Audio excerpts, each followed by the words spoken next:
નમસ્કાર મિત્રો, good morning. Bookbird digital પ્લેટફોર્મમાં તમામ મિત્રોનું સ્વાગત છે.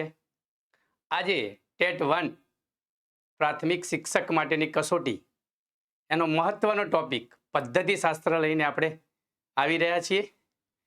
તો તમામ મિત્રો પદ્ધતિશાસ્ત્ર ભણવા માટે તૈયાર થઈ જાઓ. પદ્ધતિશાસ્ત્રને લગતા જે અગાઉ પરીક્ષામાં પૂછાયેલા પ્રશ્નો છે એની ચર્ચા છે. કેટલીક પદ્ધતિઓ વિશે ચર્ચા કરવાની છે. તો જોઈશું પદ્ધતિશાસ્ત્ર. અહીંયા એક કટિંગ છે છાપાનું, ન્યૂઝપેપરનું તમે જોઈ રહ્યા છો. જે અગાઉ ટેટ 1ની પરીક્ષા હતી એનો જે સમય હતો 1.5 કલાકનો, એમાં થોડોક વધારે સમય આપ્યો છે. 90 ને બદલે હવે 120 મિનિટનો સમય મળશે. બરોબર, તો આ ખાસ જોઈ લેજો. બરોબર, શિક્ષક યોગ્યતા કસોટીની સમય મર્યાદામાં 14 વર્ષે ફેરફાર. ખાસ કરીને અભ્યાસક્રમમાં પણ ઘણો બધો ફેરફાર આવ્યો છે. અને જે 5 વિભાગ છે એમાં દરેક વિભાગમાં 50% માર્ક વેટેજ પદ્ધતિશાસ્ત્રનું છે. એટલે પદ્ધતિશાસ્ત્ર આપણા માટે ખૂબ જ મહત્વનું બની જાય. ગુજરાતી પદ્ધતિ, ગણિત માટેની પદ્ધતિ, પર્યાવરણ વિષય માટેની પદ્ધતિશાસ્ત્ર. તો આ તમામ ટોપિક ઉપર કેટલાક પ્રશ્નો છે, કેટલીક પદ્ધતિઓ છે જેના વિશે આપણે ચર્ચા કરીશું, સમજીશું, જાણીશું કે જે તમારી આવનારી અગાઉ 14 ડિસેમ્બરે ટેટ 1ની પરીક્ષા લેવાની છે એમાં તમને આ સેશન બહુ જ ઉપયોગી થાય. જે પણ મિત્રો ટેટ 1ની પરીક્ષાની તૈયારી કરી રહ્યા છે એ તમામ મિત્રો સુધી આ સેશનને, આ લેક્ચરને તમે શેર કરો. એ પણ એમને પણ આ પ્રશ્નોનો અથવા પદ્ધતિઓનો એમને પણ પરીક્ષામાં ક્યાંક ને ક્યાંક ફાયદો થાય. જો અહીંયા આપણે એક વખત સિલેબસ ઉપર નજર કરી લઈએ. મિત્રો ખાસ જે પણ ટેટ 1ની પરીક્ષાની તૈયારી કરી રહ્યા હોય એ આવી રીતે પોતાનો એક સરસ સિલેબસની કોપી બનાવી રાઇટિંગમાં, નોટમાં, અને તમે જ્યાં સ્ટડી તમારો રૂમ હોય અથવા સ્ટડી ટેબલ હોય અથવા જ્યાં તમે વાંચતા હોય ત્યાં દીવારે ચીપકાવી દેજો.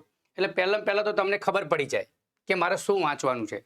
એક એક ટોપિકની આનું ડિટેલમાં પણ નોટિફિકેશન છે ત્યાં, અને ડિટેલ પણ આપેલી છે. પણ કમસે કમ આટલી તો તમને ખબર હોવી જ જોઈએ. તો થોડીક નજર કરી લઈએ. તો એના 5 ભાગ છે. 1, 2, 3, 4 ને 30 માર્ક્સનું વેટેજ છે. ગુણભાર 30 માર્ક્સનો છે. વિભાગ 1 છે એમાં શું છે જોઈ લઈએ. એના 30 માર્ક્સ છે. બાળ વિકાસ અને શૈક્ષણિક શાસ્ત્ર.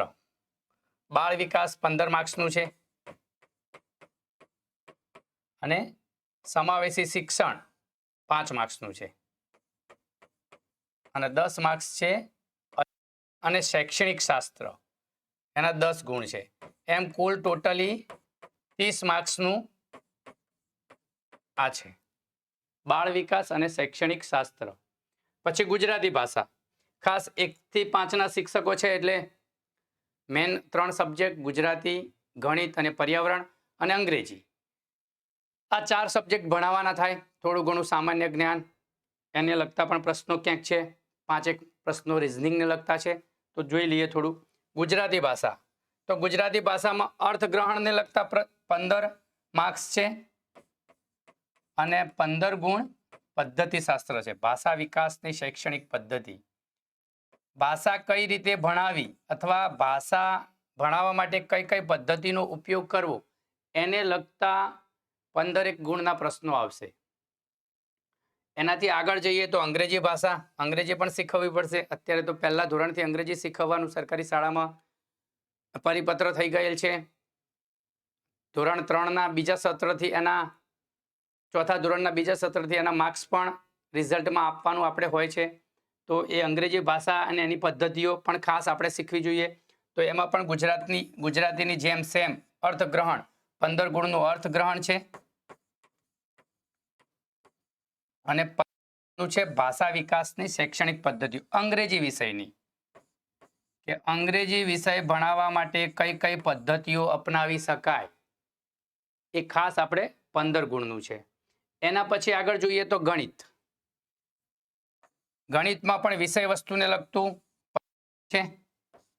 જે વિષય વસ્તુને લગતા પ્રશ્નો પૂછાશે. અને 15 માર્ક્સ ગણિત શાસ્ત્રની પદ્ધતિઓ, જે આગમન નિગમન પદ્ધતિઓ અને ગણિત વિષયમાં જે પદ્ધતિઓ તમે એપ્લાય કરી શકો એ તમામ પદ્ધતિ ભણી લેવાની છે.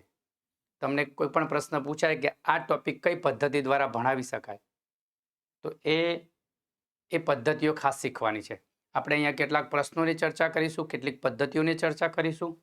તો 15 ગુણ પદ્ધતિશાસ્ત્ર છે.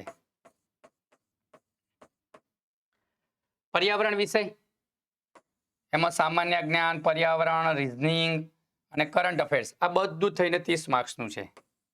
બરોબર. એમાં પર્યાવરણ વિષય અને પદ્ધતિશાસ્ત્ર 20 માર્ક્સ છે. અને બીજા 10 માર્ક્સની અંદર સામાન્ય જ્ઞાન અને રીઝનિંગ, એટલે કે 2-3 પ્રશ્નો રીઝનિંગના પણ આવી શકે,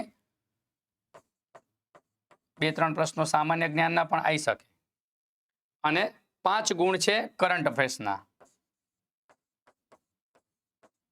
એમાં ખાસ કરીને શિક્ષણને લગતું કરંટ, શિક્ષણમાં વર્તમાનમાં શું નવી પદ્ધતિઓ આવી રહી છે, શું નવા બદલાવ આવી રહ્યા છે, કયા નવા પ્રોજેક્ટ આવી રહ્યા છે, તો એની ચર્ચા આપણે ઇન ફ્યુચર લેક્ચરમાં પણ આપણે કરીશું. એક આખું જ સેશન આપણે લઈને આવીશું શિક્ષણને લગતા કરંટ.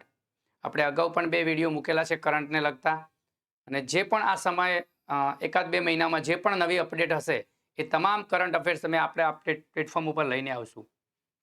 તો આવી રીતે 150 માર્ક્સનું પેપર હશે, 150 ગુણનું, જે પહેલાં પણ 150 ગુણનું હતું.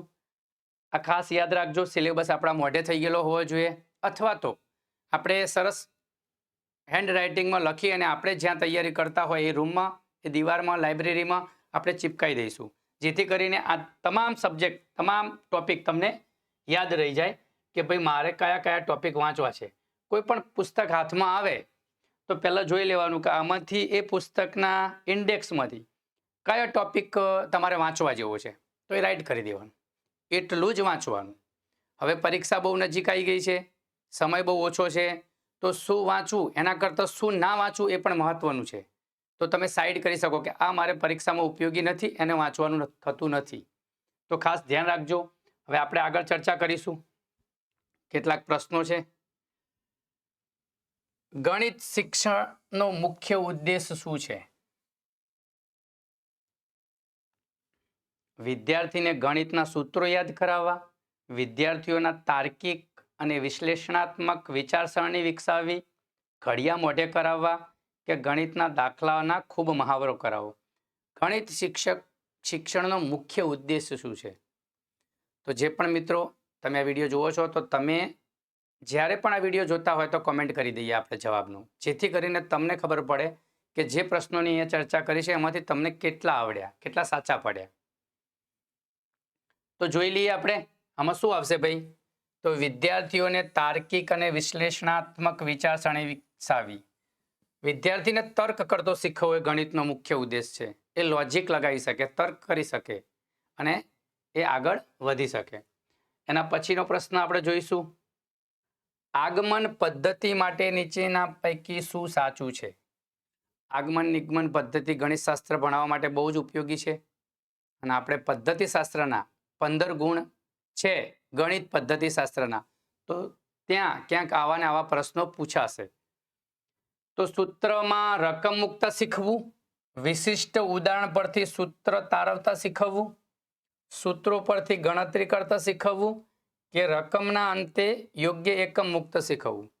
ચલો મિત્રો, આપણે જવાબ આપીશું. આમાંથી શું જવાબ આવશે? A, B, C કે D? તમે કોમેન્ટ કરો. તો અહીંયા જે નંબર આપ્યો છે 6, એના આધારે કોમેન્ટ કરજો, જેથી ખબર પડે કે કયા વિદ્યાર્થીઓને કેટલા પ્રશ્નોના જવાબ સાચા પડે. આપણી કોમેન્ટ છે એ રેકોર્ડેડ લેક્ચરમાં છે, એટલે હંમેશા રહેશે. એટલે જ્યારે પણ અમે ફ્રી પડીશું તો કોમેન્ટ બોક્સ ચેક કરીશું, અને જે પણ વિદ્યાર્થીઓ સાચા જવાબ આપ્યા છે એને જોવામાં આવશે. જો જોઈ લઈએ તો શું આવશે આમાં. આ જવાબ ખોટો છે. જેણે પણ પેપર આપેલું છે એ આ નિગમન પદ્ધતિ છે. વિશિષ્ટ ઉદાહરણ પરથી સૂત્રો તારવતા શીખવવું, આ સાચો જવાબ છે. વિશિષ્ટ ઉદાહરણો પરથી સૂત્રો તારવતા શીખવવું. એના પછી આપણે ચર્ચા કરીશું. એક અહીંયા ઓફર છે બુક વર્લ્ડની. આજે છેલ્લો દિવસ છે 5 નવેમ્બર. ઓલ ઇન વન માટે કોઈ પણ પરીક્ષાની તૈયારી કરતા હોય તમે તો એના માટે ઓફર છે. ખાસ મિત્રો જે પણ આ ઓફરનો લાભ લેવા માંગતા હોય તો આજે રાત્રે 12 વાગ્યા સુધીમાં આ ઓફર અવેલેબલ છે. ગૂગલ પ્લે સ્ટોરમાં જઈ બુક બર્ડની એપ્લિકેશન ઇન્સ્ટોલ કરી રજિસ્ટ્રેશન કરી અને પછી તમે આ કોર્સ ત્યાંથી ખરીદી શકો છો. ચલો આપણે આગળનો પ્રશ્ન છે, શિક્ષણમાં પ્રયોગ પદ્ધતિનો ઉપયોગ ક્યારે થાય છે? અહીંયા વિજ્ઞાન નથી, ગણિત છે. તો ગણિત શિક્ષણમાં પ્રયોગ પદ્ધતિનો ઉપયોગ ક્યારે થાય છે? ઓપ્શન એ છે ફક્ત સૈદ્ધાંતિક જ્ઞાન આપવા, પરીક્ષાની તૈયારી કરાવવા, વિદ્યાર્થીને પ્રયોગ દ્વારા ગાણિતિક પરિભાષાની સમજ આપવી હોય, અને છેલ્લો ડી જ્યારે વિદ્યાર્થી ગણિત શિક્ષણથી કંટાળો અનુભવતો હોય. ચલો ભાઈ, તો જવાબ આપી દઈશું આપણે આ ચારમાંથી. પ્રશ્ન નંબર 7, પ્રશ્ન 7 એના પછી એ, બી, સી કે ડી આવી રીતે આપણે જવાબ આપીશું, જે પણ જવાબ આવે. તો જવાબ શું આવશે? તો જવાબ આવશે સી. વિદ્યાર્થીને પ્રયોગ દ્વારા ગાણિતિક ભાષાની સમજણ આપવી હોય ત્યારે ગણિત શિક્ષણમાં પ્રયોગ પદ્ધતિનો ઉપયોગ કરવામાં આવે છે. જો મિત્રો આ પદ્ધતિશાસ્ત્રને લગતા પ્રશ્નો છે અને જે પ્રશ્નો અહીંયા ચર્ચા આપણે કરી છીએ એ ક્યાંક ને ક્યાંક પરીક્ષામાં પૂછાઈ રહ્યા છે. તમે આ પીપીટીમાં જોઈ શકો છો. આપણે જે તે પેપરના કટિંગ અહીંયા મૂકેલા છે, મતલબ કે પેપરમાંથી અગાઉની પરીક્ષામાં પૂછાયેલા પ્રશ્નો છે ક્યાંક ને ક્યાંક. ચલો પ્રશ્ન જોઈશું. એક સમસ્યા હલ કરવાનું પ્રથમ પગલું શું હોવું જોઈએ? કોઈ સમસ્યા છે તો એને હલ કરવાનું પ્રથમ પગલું શું હોવું જોઈએ?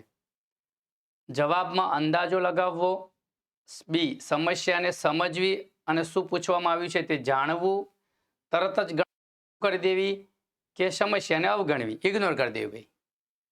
આપણે સમસ્યા છે અને ઇગ્નોર કરી દેવી, આ એટલે સોલ્વ થઈ જાય. ઇગ્નોર કરવાથી કોઈ સમસ્યા સોલ્વ થતી નથી. તો શું જવાબ આવશે? 8 કરી અને કોમેન્ટ બોક્સમાં તમે જવાબ આપી શકો છો. જે જવાબ આવતો હોય તો શું આવશે?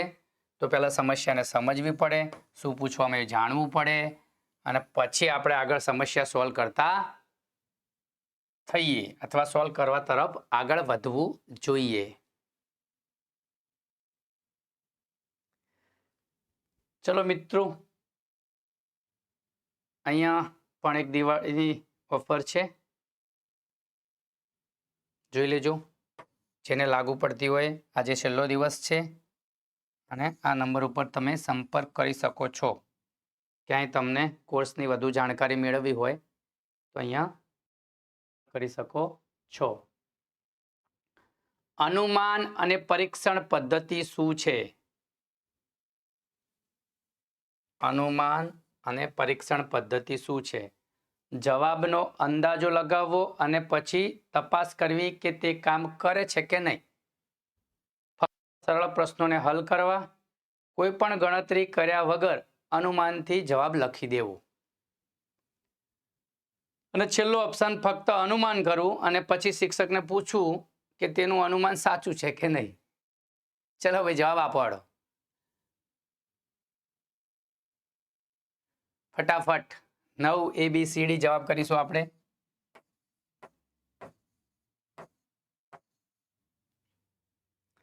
ચલો તો શું આવશે જવાબ? એ આવશે. જવાબનો અંદાજ લગાવો અને પછી તપાસ કરવી કે કામ કરે છે કે નહીં. ચલો આપણે આગળના પ્રશ્ન તરફ જઈશું. વિશિષ્ટ ઉદાહરણ પરથી સામાન્ય નિયમની તારવણી કરવી એ કઈ પદ્ધતિની વિશેષતા છે? અને ભાઈ આવું કઈ ભાષામાં, કયા સબ્જેક્ટમાં, કયા વિષયમાં આ પદ્ધતિ ઉપયોગમાં લેવામાં આવે છે? વિશિષ્ટ ઉદાહરણો પરથી સામાન્ય નિયમની તારવણી કરવી. નિદર્શન પદ્ધતિ, સમસ્યા ઉકેલ પદ્ધતિ, પૃથ્થકરણ અને સંયોગીકરણ પદ્ધતિ અને આગમન પદ્ધતિ. તમારે કોમેન્ટ બોક્સમાં પણ લખવાનું છે કે આ પદ્ધતિ એક કયા વિષય ઉપયોગમાં છે?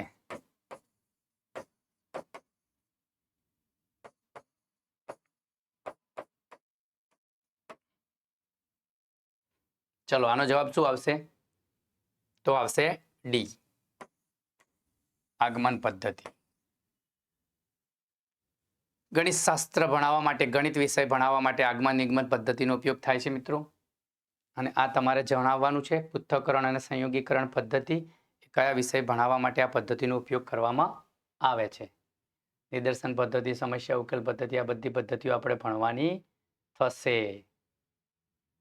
ચલો નવો પ્રશ્ન આવી ગયો છે આપણે બનાવેલો કે ભાષાના મુખ્ય 4 કૌશલ્યનો યોગ્ય ક્રમ જણાવો. હવે કયા છે તો જોઈ લો. શ્રવણ, વાંચન, લેખન કે કથન? શ્રવણ, કથન, લેખન કે વાંચન? શ્રવણ, વાંચન, કથન કે લેખન? શ્રવણ, કથન, વાંચન કે લેખન? મિત્રો જ્યારે પણ આપણે ભાષા શીખવતા હોય તો બાળક ભાષા કઈ રીતે શીખવે છે? પહેલાં સાંભળીને શીખે છે, વાંચીને શીખે છે, લખીને શીખે છે કે બોલીને શીખે છે? તો આમાંથી ક્રમમાં ગોઠવવાના છે. પ્રથમ શું આવે? અહીંયા શ્રવણ તો બધે પ્રથમ આપ્યું છે, કોમન છે કે પહેલાં સાંભળીને શીખે ભાષા. એના પછી શું આવે? પછી બોલતા શીખે, લખતા શીખે, વાંચતા શીખે. તો મિત્ર પહેલાં સાંભળે, પછી બોલે, પછી વાંચતા શીખે અને લખતા શીખે. આ યાદ રાખજો ખાસ.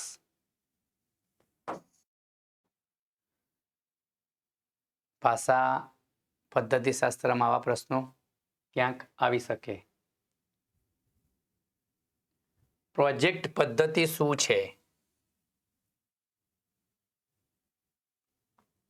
કુદરતી વાતાવરણમાં કાર્ય, વર્ગમાં કાર્ય, લાઇબ્રેરીમાં કાર્ય કે કૃત્રિમ કાર્ય?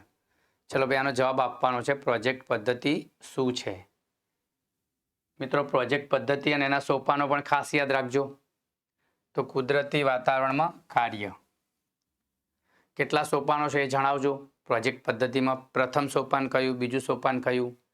પરીક્ષામાં એવા પણ પ્રશ્ન પૂછાય છે. પ્રોજેક્ટ પદ્ધતિનું ત્રીજું સોપાન કયું છે? પછી 6 જ સોપાન છે, એમાંથી કોઈ પણ 4 આપેલા હોય. પ્રોજેક્ટ પદ્ધતિનું પ્રથમ સોપાન કયું છે? એમાં જે 6 સોપાન છે એમાંથી 4 આપેલા હોય ને એમાં તમારે કહેવાનું હોય. તો આવા પ્રશ્નો પરીક્ષામાં પૂછાશે. પદ્ધતિશાસ્ત્રમાં જો અમે જે ચર્ચા કરીને જ પ્રશ્ન આવી ગયો. પ્રોજેક્ટ પદ્ધતિનું પ્રથમ સોપાન કયું છે? પહેલાં તો આપણે 6 સોપાન જાણતા હોવા જોઈએ ક્રમબદ્ધ. તો જ તમને ખબર પડશે પ્રથમ સોપાન કયું, બીજું સોપાન કયું, ત્રીજું સોપાન કયું, ચોથું, પાંચમું, છઠ્ઠું. જો પ્રોજેક્ટની પસંદગી કરવી, યોગ્ય પરિસ્થિતિનું નિર્માણ કરવું, આયોજન અને મૂલ્યાંકન. જો અહીંયા પ્રશ્ન આવા જ્યારે પૂછાય, તમે વાંચેલું ના હોય અથવા જાણતા ના હોય તો પણ 1-2 ઓપ્શનને તમે સાઈડ સ્કીપ કરી શકો. મૂલ્યાંકન શરૂઆતમાં કરવાનું આવે નહીં, આયોજન પણ તરત થાય નહીં. તો 2 વસ્તુ આવે, યોગ્ય પરિસ્થિતિનું નિર્માણ કરવું કે પ્રોજેક્ટની પસંદગી કરવી. તો પ્રોજેક્ટની પસંદગી પણ પછી જ થાય કે યોગ્ય પરિસ્થિતિનું નિર્માણ થાય, જે પરિસ્થિતિની જરૂરિયાત પ્રમાણે પ્રોજેક્ટ પસંદ થાય. તો જવાબ આપણો શું આવશે? બી. પ્રથમ સોપાન આ આવશે, પછી આ આવશે. તો ખાસ યાદ રાખજો પ્રોજેક્ટ પદ્ધતિના સોપાનો કેટલા છે, ક્રમમાં પણ યાદ રાખજો. આપણે જોઈ લઈએ એ PSIની એક ઓફર ચાલુ છે બુકવર્ડ એપ્લિકેશન ઉપર. તો તમામ મિત્રો PSI બનતા હોય પ્રિલિમ પ્લસ મેન્સનો એક સ્માર્ટ વિડીયો કોર્સ છે. સરસ વિડીયો રેકોર્ડ કરેલા છે અને આજે એનો છે લાસ્ટ, ગઈકાલે એનું પતી ગયું. સોરી, આપણી આ ઓફર પતી ગઈ છે. આજે તો 6 તારીખ થઈ છે. તો આ ઓફર ચાલુ છે કે કેમ જોઈ લેજો. પતી ગઈ હોય તો નવી ઓફર ચાલુ થશે અને હજી પણ ચાલુ હોય તો લાભ લઈ લેજો એક દિવસ, અથવા તો આ નંબર ઉપર પૂછી લેજો કે ઓફર ચાલુ છે કે પતી ગઈ છે. ચલો એના પછી જઈશું. જો આ પદ્ધતિના સોપાનો છે, ખાસ યાદ રાખજો. જરૂર પડે સ્ક્રીનશોટ લઈ લેજો એક. હું સાઈડમાં જઉં છું અને તમારી નોટમાં લખી નાખજો પ્રોજેક્ટ પદ્ધતિના સોપાનો ક્રમબદ્ધ 1 થી 6 નંબર સુધી. ચલો, યોગ્ય પરિસ્થિતિનું નિર્માણ હમણાં પ્રશ્ન હતો, આ પ્રથમ નંબરનું સોપાન છે. પછી બીજું પસંદગી અને હેતુ નિર્માણ. બરોબર, યોગ્ય પરિસ્થિતિનું નિર્માણ થયું કે તમારે કયો પ્રોજેક્ટ બનાવવો છે. પછી પસંદગી અને હેતુઓ, એ પ્રોજેક્ટ તમે કયા હેતુ માટે પ્રોજેક્ટ કાર્ય કરવા માંગો છો. પછી થર્ડ નંબરમાં પ્રોજેક્ટનું આયોજન થશે, પ્લાનિંગ થશે પ્રોજેક્ટનું. પછી એ પ્રોજેક્ટનું તમે જે પ્લાનિંગ કરો એનું અમલીકરણ કરશો. પછી તમે જે જૂથમાં પ્રોજેક્ટ કાર્ય કરો છો એનો એક અહેવાલ રજૂ કરશો અને પછી પ્રોજેક્ટની રજૂઆત થશે. તો આ પ્રોજેક્ટ પદ્ધતિના સોપાનો છે. તો ખાસ 6 સોપાન તમને ખબર હોવી જોઈએ અને ક્રમબદ્ધ ખબર હોવી જોઈએ.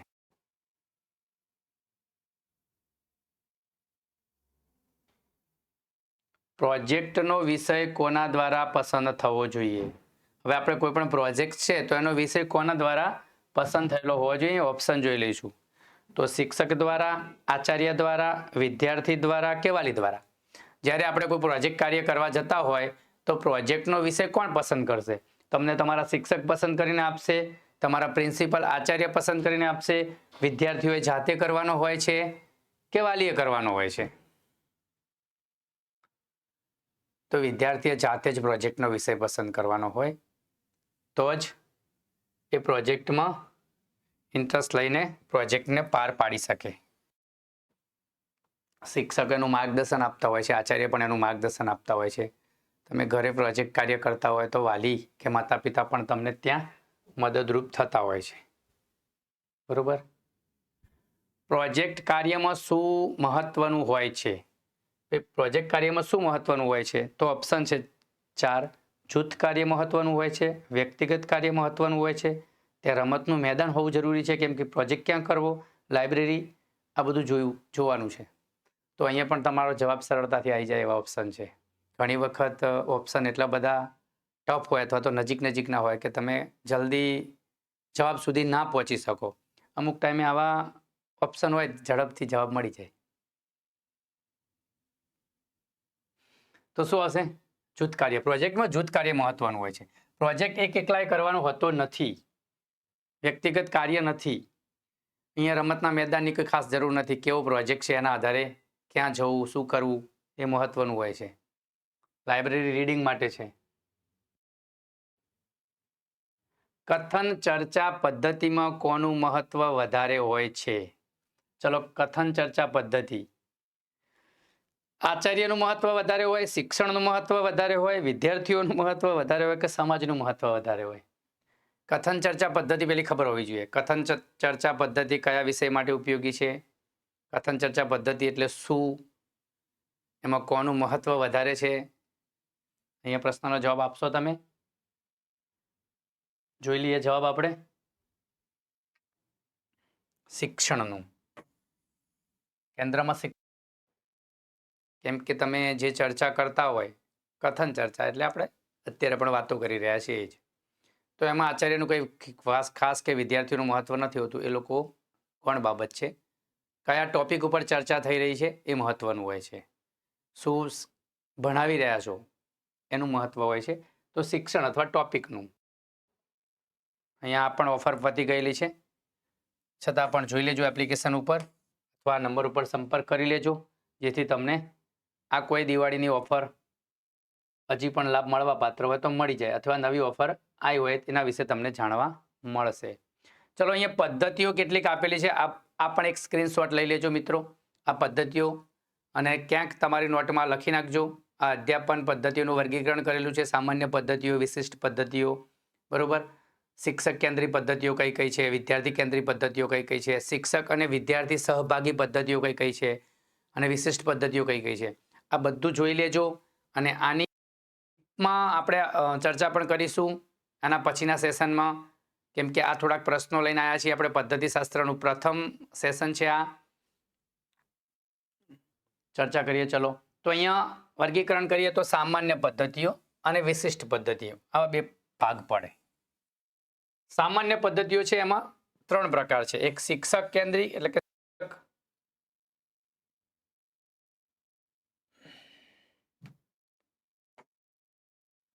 શિક્ષક ભણાવતો હોય એમાં શિક્ષકનો રોલ મુખ્ય હોય એવી પદ્ધતિઓ કઈ કઈ છે? તો કથન પદ્ધતિ. જ્યારે કોઈ ટોપિક ઉપર ચર્ચા કરવાની હોય, શિક્ષક તમને માહિતી આપતો હોય ત્યારે આ પદ્ધતિનો ઉપયોગ કરતા હોય છે. વાર્તા પદ્ધતિ, જ્યાં જરૂર લાગે ત્યાં વાર્તા સ્ટોરી કહેવાની હોય, કોઈનું જીવન વૃત્તાંતની સ્ટોરી હોય, તો એ બધી શિક્ષક કેન્દ્રીય પદ્ધતિઓ છે. ત્યાં વિદ્યાર્થીઓ ધ્યાનથી સાંભળતા હોય છે.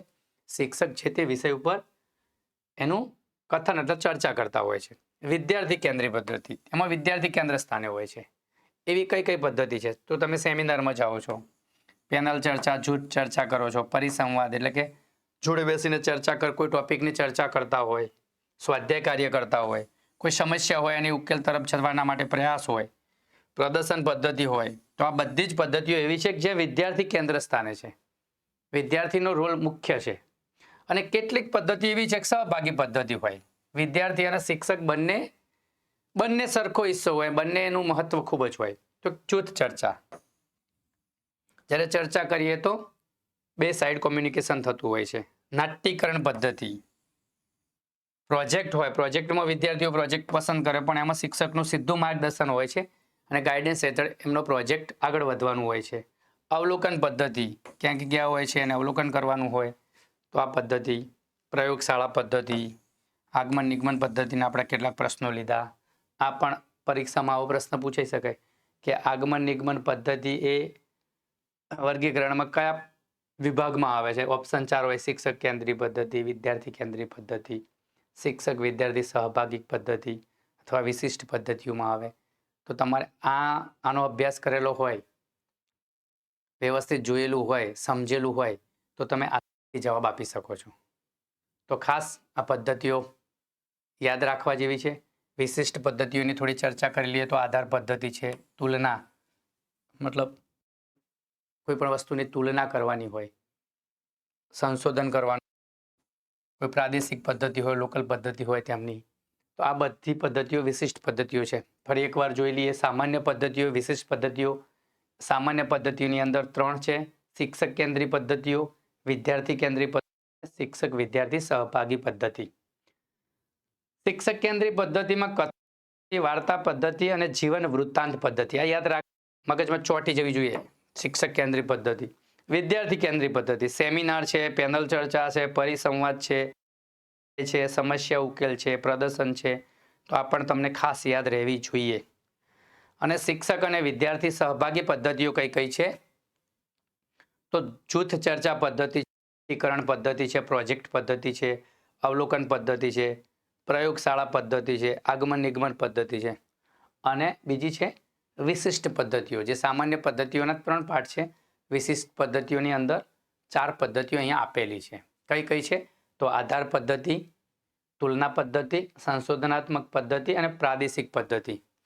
આપણે આ પ્લેટફોર્મ ઉપર TET TAT AI by Bookbird જે આપણી યુટ્યુબ ચેનલ છે એના ઉપર આપણે 14 ડિસેમ્બર સુધી ખાસ કરીને ટેટ 1ની પરીક્ષાને ધ્યાને રાખી અને તમામ સેશન આપણે ગોઠવેલા છે.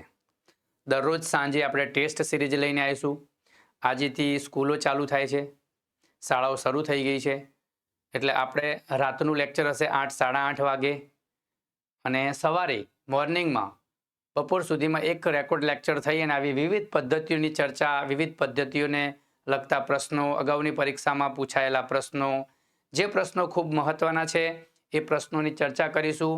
તો તમામ મિત્રો આપણી TET TAT AI by Bookbird YouTube channel છે એની સાથે જોડાઈ જાઓ, સબસ્ક્રાઈબ કરી લો. અને જે મિત્રો ટેટ 1ની તૈયારી કરી રહ્યા છે એમના સુધી આ લિંક અથવા તો આ વિડીયોની લિંક તમે શેર કરી એ પણ આ પદ્ધતિઓ વિશે જાણે, એ પણ મહત્વના પ્રશ્નો પૂછાયેલા છે એના વિશે જોવે, સમજે અને કઈ કઈ પદ્ધતિઓ છે એના વિશે શું કેવા પ્રશ્નો પૂછાઈ શકે. પ્રશ્નો લેવાનું એક જ કારણ છે કે કઈ રીતના પ્રશ્નો નીકળે. આપણે પદ્ધતિશાસ્ત્રનું થોથું લઈને બેસી જઈએ વાંચવા માટે, પણ કયા પ્રકારના પ્રશ્નો, કેવી રીતે પ્રશ્નો નીકળે છે એના કેટલાક પ્રશ્નો આપણે જોયેલા હોય તો જ્યારે પણ આપણે વાંચવા બેસીએ ત્યારે આપણને ધ્યાન રહે કે આમાંથી કયા પ્રશ્નો નીકળી શકે છે.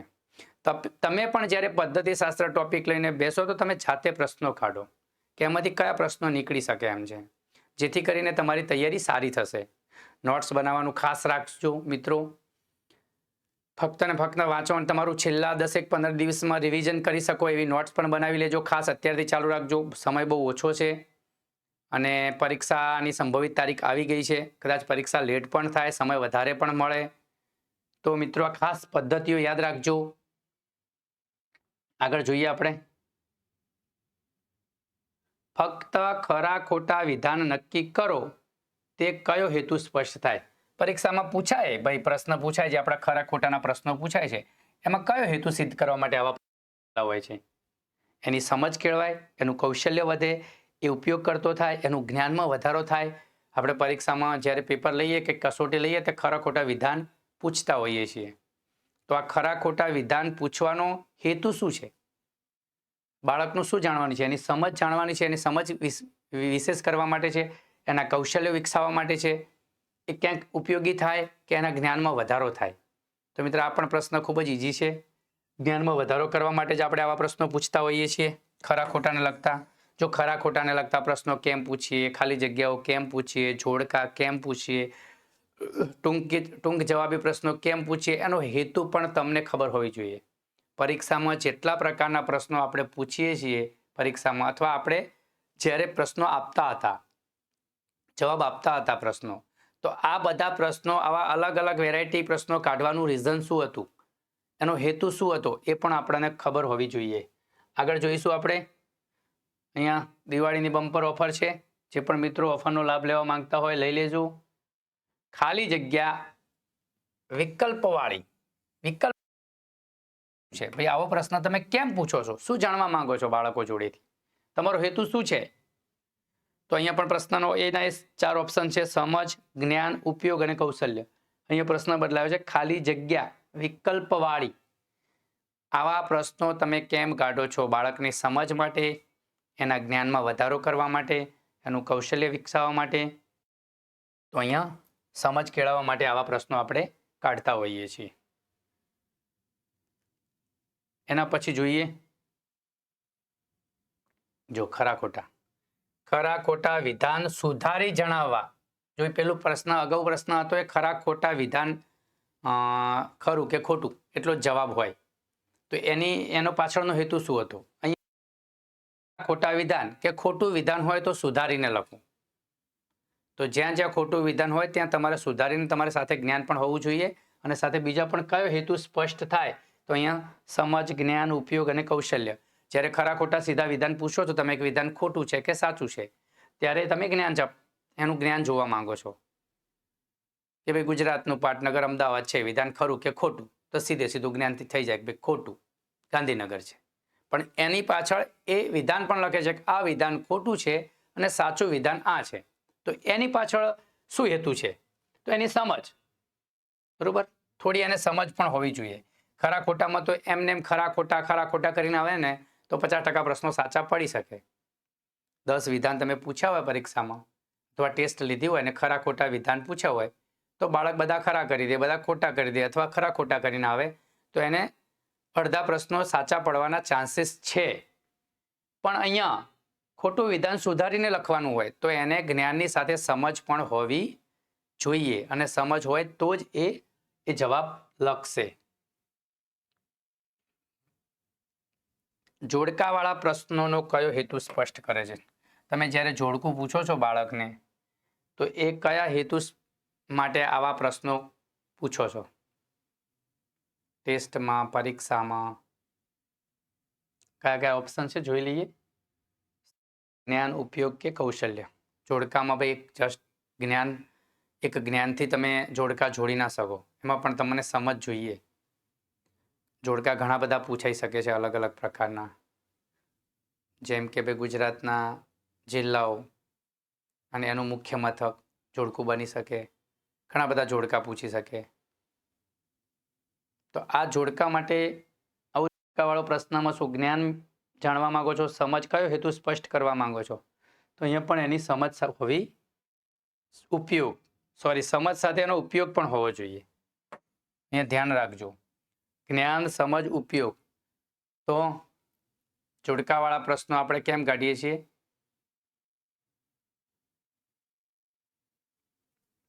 ચલો એના પછી પછીનો પ્રશ્ન જોઈશું. અહીંયા ટેટ 1ની ખાસ છે. ભાઈ આ ઓફર વિશે ચર્ચા કરીએ અને આપણે બીજી ચર્ચા કરી લઈએ કે આપણે બુકબર્ડ જે એપ્લિકેશન છે એમાં ઘણા બધા વિડીયો રેકોર્ડ ફ્રીમાં પણ પડેલા છે, કેટલાક ટેસ્ટ ફ્રીમાં પણ છે અને આપણે ફ્રી ટેસ્ટ ત્યાં લેવાના છીએ. ટેટ 1ની ટેસ્ટ સિરીઝ ચાલુ કરવાના છીએ આજથી જ, અને ત્યાં દરરોજ 40 માર્ક્સનો ટેસ્ટ મૂકવામાં આવશે જે બિલકુલ ફ્રી હશે. તમે ત્યાં 40 પ્રશ્નો કાઢેલા હશે અને ખાસ કરીને આ પ્રશ્નો ડીએલએડની જે પુસ્તકો છે પ્રથમ અને બીજા વર્ષના એમાંથી પ્રશ્નો કાઢેલા છે, એટલે એ પરીક્ષામાં આવવાની ખૂબ શક્યતાઓ છે. તો તમામ મિત્રો બુકબર્ડની જે એપ્લિકેશન છે ડાઉનલોડ કરી લો અને હવેથી જે ટેસ્ટ સિરીઝ શરૂ થઈ રહી છે એ ટેસ્ટ સિરીઝમાં તમે દરરોજ સવારે ટેસ્ટ આપો, સાંજે એનું લાઈવ સોલ્યુશન હશે, એની ચર્ચા હશે. જે ટેસ્ટ તમે સવારે આપ્યો છે, બપોરે આપ્યો છે, એ ટેસ્ટ 8, 8:30 લાઈવ લેક્ચર હશે. એ લાઈવ લેક્ચરમાં તમે એનું સોલ્યુશન કરાવીશું, એની વધારે ચર્ચા કરીશું. તો તમામ મિત્રો જેણે પણ એપ્લિકેશન ડાઉનલોડ નથી કરી, એપ્લિકેશન ડાઉનલોડ કરી લો અને આ જે નવી ટેસ્ટ સિરીઝ ચાલુ થઈ છે ડીએલએડના પાઠ્યપુસ્તકો આધારિત, તો એને બધા એટેમ્પ કરે અને સાંજે લાઈવ લેક્ચરમાં તમામ મિત્રો જોડાય. તમને જે અમારા ગ્રુપ છે ત્યાં તમને લિંક મળી જશે. બુકબર્ડનું ટેલિગ્રામ ગ્રુપ છે, ટેટ.AEIનું પણ બુકબર્ડનું એક ટેલિગ્રામ ચેનલ છે, એની તમે જોઈન કરી લેજો સર્ચ કરીને, અને એમાં આ લિંક તમને લાઈવ વિડીયોની લિંક મળી જશે. બુકબર્ડની ટેલિગ્રામ ચેનલ છે, 2 ચેનલ છે, એક આવી છે અને બીજી છે સ્પેશિયલ ટેટ ટાટ માટે, ટેટ.AEI બાય બુકબર્ડ.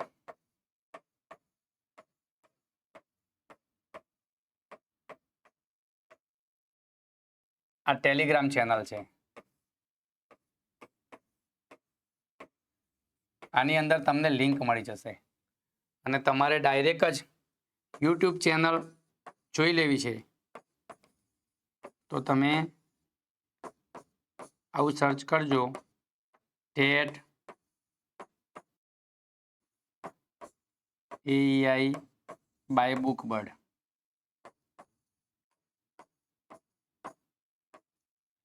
આ અત્યારે જે લેક્ચર રેકોર્ડ થઈ રહ્યું છે એ આ ચેનલ ઉપર અપલોડ થઈ જશે અને જે આપણી ટેસ્ટ સિરીઝ આપણે ચલાવવા જઈ રહ્યા છીએ એ તમને એપ્લિકેશનમાં ટેસ્ટ આપવા મળશે અને સાંજે આ યુટ્યુબ ચેનલ ઉપર એનો આપણે સાંજે લાઈવ થઈ અને એનું ટેસ્ટનું સોલ્યુશન કરાવીશું. તો જે પણ મિત્રો ટેટની ટેટ 1ની ખાસ તૈયારી કરી રહ્યા છે એ તમામ મિત્રો આ પ્લેટફોર્મ ઉપર જોડાઈ જાય, અમારી સાથે ડિજિટલ પ્લેટફોર્મ સાથે જોડાઈ જાય, એપ્લિકેશન ડાઉનલોડ કરી લે, ટેટ.AEI બાય બુકબર્ડ યુટ્યુબ ચેનલને સબસ્ક્રાઈબ કરી લે અને જે પણ તમારા વિદ્યાર્થી મિત્રો છે, જે પણ તમારા વિદ્યાર્થીઓનું ગ્રુપ છે ત્યાં આ લિંકને શેર કરો અને વધુમાં વધુ વિદ્યાર્થીઓને આની સાથે જોડો. કઈ પદ્ધતિના પ્રણેતા આર્મસ્ટ્રોંગ છે? Brainstorming method, peer group of learning, સ્વાધ્યાય પદ્ધતિ કે હ્યુરિસ્ટિક પદ્ધતિ? ચલો ભાઈ જવાબ આપવાનો છે. આપણે પદ્ધતિશાસ્ત્રને લગતા કેટલાક પ્રશ્નો લીધા છે અને મોસ્ટ આઈએમપી પ્રશ્નો છે, બધા જ એ અગાઉની પરીક્ષામાં પૂછાયેલા છે અથવા પૂછાવા જેવા છે. ફરીથી, કઈ પદ્ધતિના પ્રણેતા આર્મસ્ટ્રોંગ છે? Storming method, peer group of learning, સ્વાધ્યાય પદ્ધતિ કે હ્યુરિસ્ટિક પદ્ધતિ? તો હ્યુરિસ્ટિક પદ્ધતિ. જોઈ લઈએ જવાબ ક્યાંક. ચલો ભાઈ સાચો છે. તો મિત્રો આવા ખાસ પ્રશ્નો પદ્ધતિશાસ્ત્રને લઈને આપણે વારંવાર આ પ્લેટફોર્મ ઉપર આવીશું. અગત્યની પદ્ધતિઓ અને તેના જનક. જો ભાઈ કેટલીક અગત્યની પદ્ધતિઓ છે અને એ પદ્ધતિઓ કોને બનાવેલી છે અથવા કોને એનો પ્રયોગ કરેલો છે સૌ પ્રથમ, અથવા કોની દેન છે.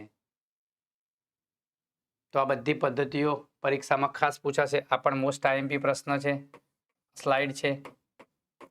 તો આ પણ તમે એક સ્ક્રીનશોટ લેવો હોય તો સ્લાઇડમાં ખસી જાઓ અને તમે નોટ કરી લેજો અથવા તમારે જે પણ નોટ બનાવી છે રિવિઝન માટેની એમાં લખી નાખજો. ચલો જોઈ લઈએ, ચર્ચા કરીએ મોન્ટેસરી શિક્ષણ પદ્ધતિ. કોણ લાયા? Maria Montessori.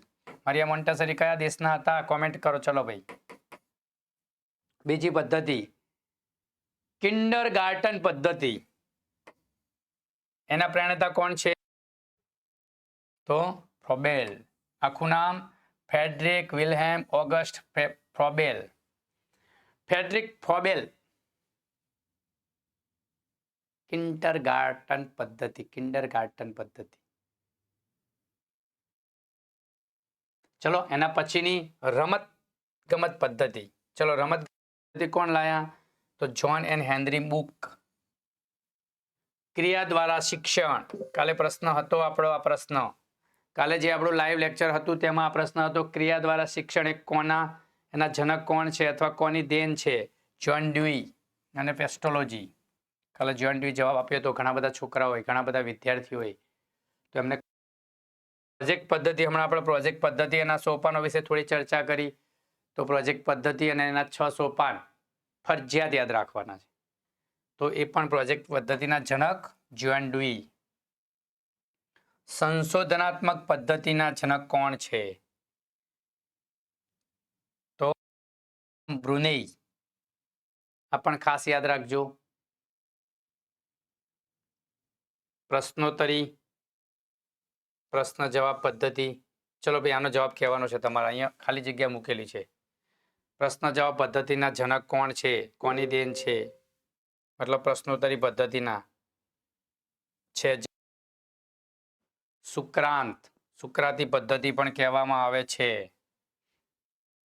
કથન પદ્ધતિના જનક કોણ છે? પ્લેટો. આગમન નિગમન પદ્ધતિ આપણે જોઈ. એરિસ્ટોટલ, અરસ્તુ કહેવાય. મિત્રો તમામ પદ્ધતિઓ અને એના જનક કોની દેન છે એવી અલગ અલગ રીતે પ્રશ્ન પૂછી શકે. તો આ સ્ક્રીન આ ખૂબ જ મહત્વની સ્લાઇડ છે. તો મિત્રો આમાંથી કંઈક નોંધી લેજો. અવલોકન પદ્ધતિની કોની દેન છે? આલ્બર્ટ બાંડુરા.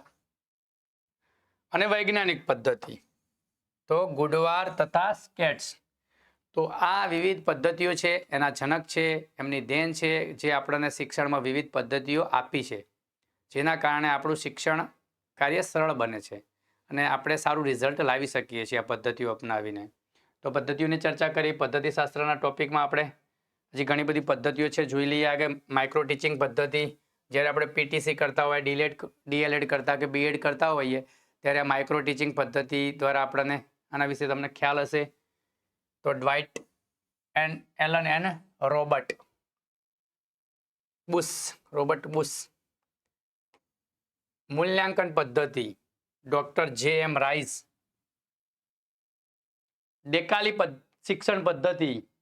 તો એના ડેકાલી. આ તો યાદ રહી જાય ઇઝીલી. પદ્ધતિના જનક કોણ છે? તો પ્લેટો.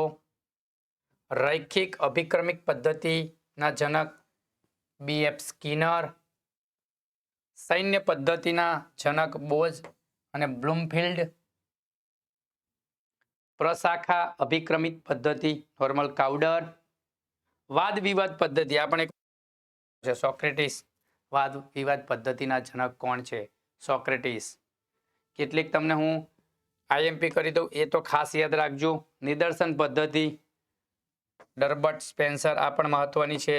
આ રાઈટ કરેલી ખાસ પદ્ધતિઓ યાદ રાખજો. સમવાય પદ્ધતિ ગાંધીબાપુ બુનિયાદી શિક્ષણ. અને પ્રાદેશિક શિક્ષણ પદ્ધતિ ડર્બર્ટ સર્ન. અને આ પ્રશ્ન હમણાં આગળ હતો હ્યુરિસ્ટિક પદ્ધતિ તો હેનરી અને એડવર્ડ આર્મસ્ટ્રોંગ. તો હું તમને ફરીથી પાછળ જઈને પીપીટીમાં અગત્યની પદ્ધતિઓ કહી દઉં છું કે મોન્ટેસરી પદ્ધતિ આ તમને યાદ રહેવી જ જોઈએ. કિન્ડરગાર્ટન પદ્ધતિ આ ખાસ. ક્રિયા દ્વારા શિક્ષણ પ્રોજેક્ટ પદ્ધતિ બરોબર. આગમન નિગમન પદ્ધતિ. આ કેટલાક પ્રશ્નો એવા છે કે જેના પ્રશ્નો વારંવાર રિપીટ થતા હોય છે. એક આમાં વાદ વિવાદ પદ્ધતિ, સમવાય પદ્ધતિ બરોબર. કેટલીક બધી યાદ રાખો તો સારું છે. જોડકું પણ પૂછાઈ શકે પરીક્ષામાં. એટલે આપણે બધી જ પદ્ધતિઓ તૈયાર કરેલી હોય તો જોડકું પણ આપણું સાચું પડે. બધી તમને 10-15 યાદ ના રહે તો તમને જે મેં આગળ ખરાની નિશાની કરી છે એવી 8-10 તો ગોખી જ નાખજો. જો રાજ્ય પરીક્ષા બોર્ડમાં કેટલાક ગોખણપટ્ટી આધારિત પ્રશ્નો આવે છે. જીપીએસસી પરીક્ષાની પદ્ધતિ અલગ છે પરીક્ષા લેવાની, અને રાજ્ય પરીક્ષા બોર્ડની અલગ છે. રાજ્ય પરીક્ષા બોર્ડમાં આવા પ્રશ્નો પૂછી લેતા હોય. તો ખાસ ધ્યાન રાખીશું આપણે પદ્ધતિની. ચલો અહીંયા આપણે આપણું આજનું પદ્ધતિશાસ્ત્રનું લેક્ચર પૂરું કરીએ છીએ મિત્રો. તો તમામ મિત્રોનો આભાર, જે પણ મિત્રો અમારી સાથે જોડાયા છે, જોઈ રહ્યા છે. અને આપણી TET TAT AI by Bookbird જે યુટ્યુબ ચેનલ છે એના ઉપર તમામ મિત્રો જોડાઈ જાઓ, એને સબસ્ક્રાઈબ કરી લો. અને આપણે ટેટ 1ની પરીક્ષા આવે ત્યાં સુધી દરરોજના 2 લેક્ચર લઈ અને આપણે તમારી સમક્ષ આવીશું. કંઈક ના કંઈક નવું જ્ઞાન જે આવનારી ટેટ 1ની પરીક્ષામાં તમને ઉપયોગી થાય એ તમને અહીંયાથી પીરસીશું. તમને અમારો પ્રયત્ન હશે કે તમને આ પરીક્ષામાં ખૂબ ઉપયોગી બનીએ. તમામ મિત્રોનો ફરીથી આભાર. જય હિન્દ, જય ગરવી ગુજરાત.